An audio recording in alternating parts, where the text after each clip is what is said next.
Bom dia a todos, grande beijo ao coração de vocês. Quem fala aqui é Marcelo Amorim e eu queria trazer uma reflexão para vocês essa manhã. Nós temos visto aí, e já não é de hoje, a influência que determinadas maneiras de pensar podem ter sobre a vida cristã. Quando nós pensamos assim sobre a vida cristã, a gente precisa concluir algumas coisas, né? Nós vivemos uma sociedade absurdamente anti-Deus.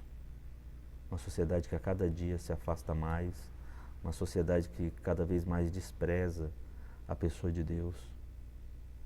Eu até falei sobre isso em um vídeo anterior. Então nós vemos a cada dia uma sociedade entregue a perspectivas que contradizem os valores do reino de Deus. E a tendência é que isso piore cada vez mais. Mas o fato de nós estarmos envolvidos nessa sociedade, fazermos parte dela, não deveria nos confundir. Porque não é tão difícil assim de entender o quanto determinadas coisas são de fato contraditórias à vida cristã. Dentre elas, o materialismo. O materialismo é essa manifestação da qual exige de nós que em todo momento das nossas vidas nós venhamos correr atrás do vento. Basicamente aquilo que é dito em Eclesiastes é exatamente o que se torna a vida de pessoas entregues ao materialismo. É importante que você entenda que o materialismo não quer que você pense, ele quer tudo de você. É o que nós podemos chamar de um ídolo desde os tempos mais remotos. Um falso ídolo, um falso Deus. Ele lhe promete um senso de realização por meio daquilo que você possui, até que você seja possuído pelo que você acredita ter. E no fim das contas, você realmente vai ser incapacidade de pensar sobre algumas coisas, porque ele vai vender para você a ideia de que pensar sobre o eterno é uma grande perda de tempo. Você precisa correr atrás do vento, você precisa correr atrás de dinheiro, você precisa correr atrás do que pode lhe garantir alguma possibilidade de possuir cada vez mais, até que você se vê frustrado e cansado por perceber que nada do que você possui foi capaz de te satisfazer. Uma coisa importante que eu gostaria que você guardasse para essa reflexão: o homem não pode ser satisfeito por nada de ordem material. O homem tem constituição espiritual.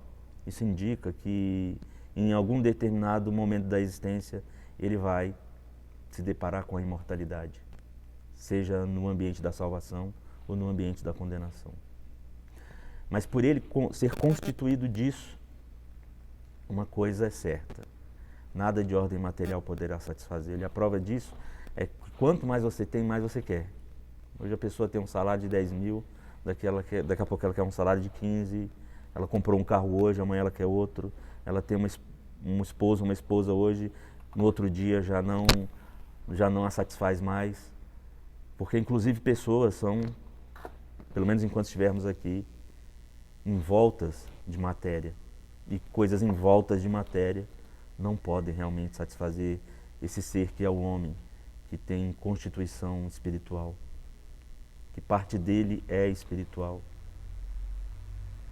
Embora nós tenhamos que lutar pela sobrevivência, isso não sugere que nós tenhamos que viver uma vida onde ter qualquer posse possa ser um pecado. Mas a grande verdade é que o materialismo é um tipo de Deus para a maioria das pessoas. Elas vivem tantas vezes perspectivas religiosas, até mesmo dentro do cristianismo, em busca de sanar suas necessidades materiais. E a grande verdade é que o Evangelho não é sobre isso. O Evangelho não é sobre adquirir algo de ordem material. O Evangelho quer nos ensinar, sobretudo, sobre isso que determina o homem como ser espiritual. Que o homem é um ser espiritual. Mas o materialismo não quer que você pense sobre isso. O materialismo quer que você pense sobre ter, sobre possuir, e rouba o seu tempo e a possibilidade de você pensar sobre coisas eternas. Uma outra questão também que deveria ser refletida ainda é a questão do secularismo. Há uma maneira com a qual o mundo pensa. Há uma maneira com a qual o mundo responde as suas questões e os seus dilemas. E nós temos visto muito frequentemente cristãos se utilizando da ciência como se a ciência fosse um tipo de deusa, onde, de fato, alguns acreditam que a ciência vai conseguir responder todas as questões da existência humana. E esse é um grande erro. Mas não só por conta da ciência, mas por conta de uma cultura que cada vez mais acredita ter a resposta em si mesma. Soberba, orgulho, negligenciando, suprimindo a verdade de Deus. Mas o que nós vemos são muitos cristãos de mentalidade absurdamente secularista, onde todas as suas respostas, onde a sua expectativa é nutrida pelo mesmo tipo de sentimento que nutre o mundo, onde seus sonhos, seus desejos, suas ecolubrações filosóficas são basicamente aquelas mesmas que nutrem o mundo.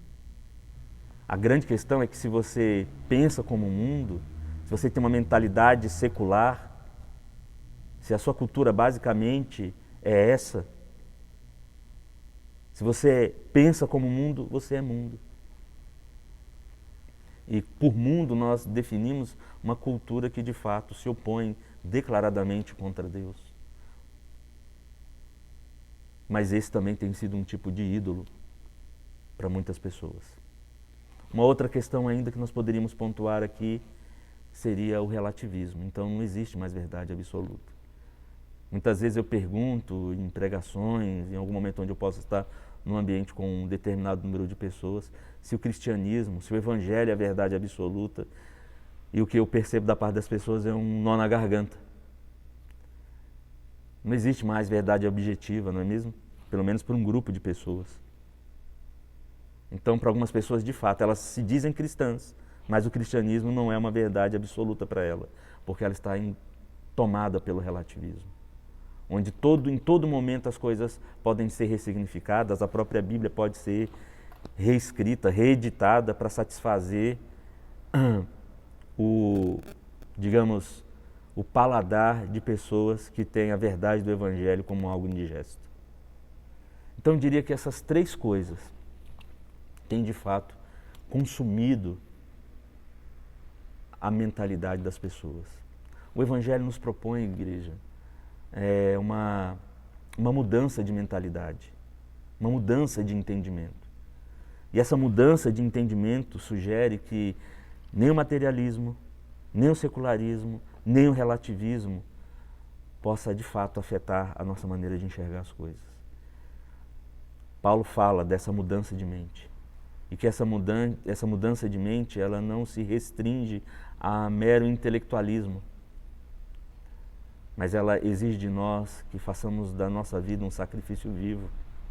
E esse sacrifício exige nos submetermos humildemente ao ponto de vista de Deus, dando razão a Deus, entendendo que o ser humano não será pleno, completo, enquanto ele for escravo da necessidade de possuir, como se ela definisse esse senso de realização que coloca tantas vezes a vontade humana em xeque.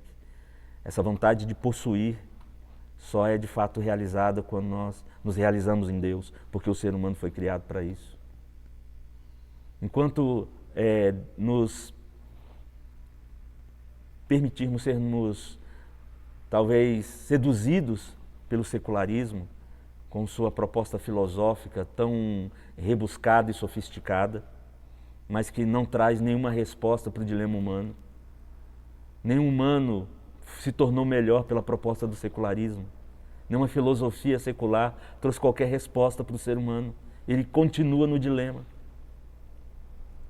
Então não será o secularismo, não será a proposta do progresso da raça humana em função do empenho humano, em função da sabedoria humana que trará resposta às pessoas. Isso está mais do que provado. A história prova. Em função do secularismo, o ser humano não se tornou melhor. Em função da maneira como a cultura do mundo funciona, o ser humano não é melhor. Ele não muda em função disso. Em função da constante ação relativista, que quer ressignificar todas as coisas, negando a verdade objetiva, o ser humano não se tornou melhor. Em função disso, ele piora a cada dia. a única coisa capaz que se mostrou efetiva, a única coisa que se tornou realmente promissora na mudança do ser humano foi o Evangelho. Você que assiste isso deveria experimentar essa verdade, de que a única coisa capaz de tornar o ser humano melhor é de fato o Evangelho. A única coisa capaz de mudar a maneira como o ser humano pensa é o Evangelho.